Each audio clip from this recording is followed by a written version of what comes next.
మొన్న ఒక web series చూశానండి. ఇందులో ఒక మెడికల్ సేల్స్ రిప్రజెంటేటివ్ ఒక డాక్టర్ దగ్గరికి వెళ్తాడు. ఇలాగా ప్రెగ్నెంట్ మహిళలకు మంచి మందులు వచ్చేయండి అని అంటే ఈ డాక్టర్ కూడా గైనకాలజిస్ట్ ఆవిడ ఒప్పుకొని ఆ ఇంజెక్షన్లు ఈ ప్రెగ్నెంట్ మహిళలకు ఇవ్వడం మొదలు పెడుతుంది. తరువాత పిల్లలు పుడతారు. పుట్టినప్పుడు ఏంటంటే ఒకరోజు ఇతనికి ఫోన్ చేసి ఇక్కడికి రా, నా హాస్పిటల్ దగ్గరికి రా అంటే ఇతను వెళతాడు. ఒక 150-200 మంది పిల్లలు ఉంటారు. వాళ్ళందరికీ కూడా డయాబెటీస్.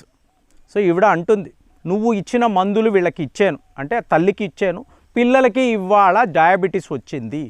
మరి ఇది ఏమిటి అంటే నేరుగా ఇతను తన ఓనర్ అంటే ఫార్మా కంపెనీ ఓనర్ అడుగుతాడు, సార్ ఇలా అయ్యిందంట, వీళ్ళు మన మీద కేసు పెడతారంట కదా అంటే ఇదంతా మామూలే కదా అంటే మీకు ముందే తెలుసా అంటే ఏమైంది, ప్రెగ్నెంట్ మహిళ, ఈవిడికి ఒక బాబో పాపో పుట్టింది. సో ఆ పాపకి డయాబెటీస్. సో ఆ డయాబెటీస్కి మందులు అనేది ఈ కంపెనీ వాళ్ళే తయారు చేస్తారు. ఈ మందులు వాడుతున్నప్పుడు తనకి రేపు హార్ట్ ప్రాబ్లం వస్తుంది, దానికి కూడా ఈ కంపెనీ వాళ్ళే ఇంజెక్షన్లు తయారు చేస్తారు, తరువాత కిడ్నీస్ పాడవుతాయి. అంటే ఈ సైకిల్.